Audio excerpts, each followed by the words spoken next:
Hello YouTube, I'd like to welcome you back to the homestead here. Just a little talk today about being prepared. It's Sunday the 28th of October, and sitting off the coast here in the eastern U.S. is Hurricane Sandy. She'll be coming ashore later tonight, and a lot of people are out there trying to get ready, as they should be.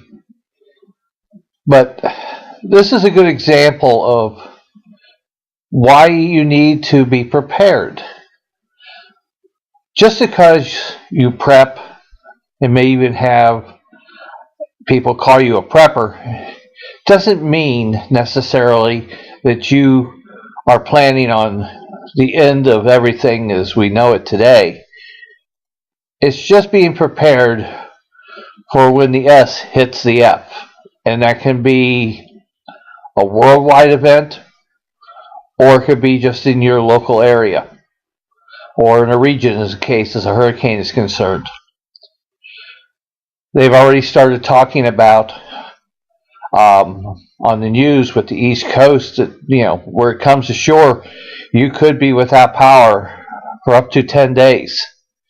And then some of the forecast models for the weather show that in West Virginia, in the high mountain elevations, they could see maybe up to 50 inches of snow.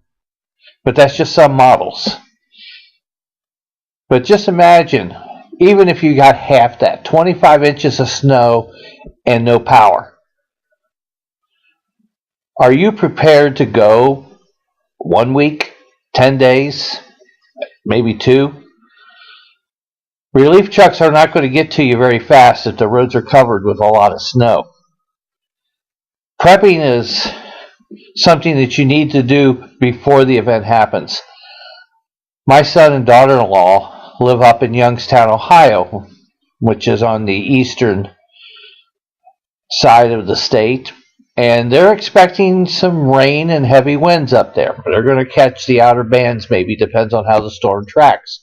And I was just talking to my son a little bit ago, and he was sitting out in his vehicle waiting on his wife, and she came back and made the comment that she got the last case of water at their local Walmart. The shelves are becoming empty. Now, what about the other people who are not prepared? It comes afterwards, and there is no water.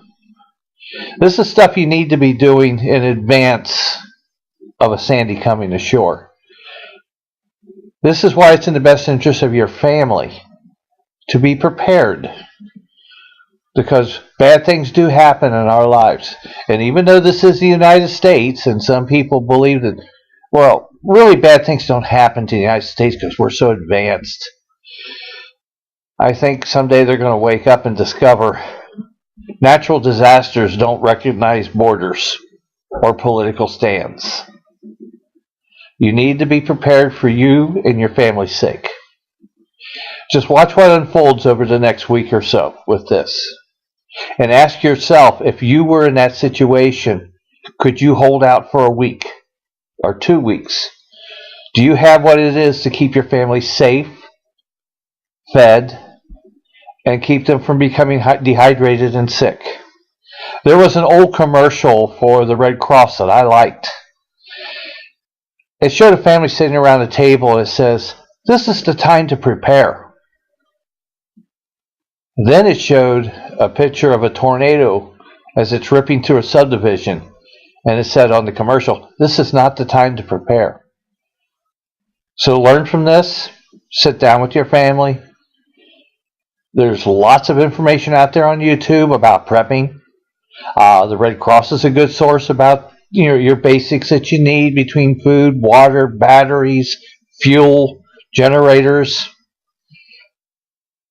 so that this winter especially, you never know when a major ice storm could bring down the power for a week or 2 weeks in some areas.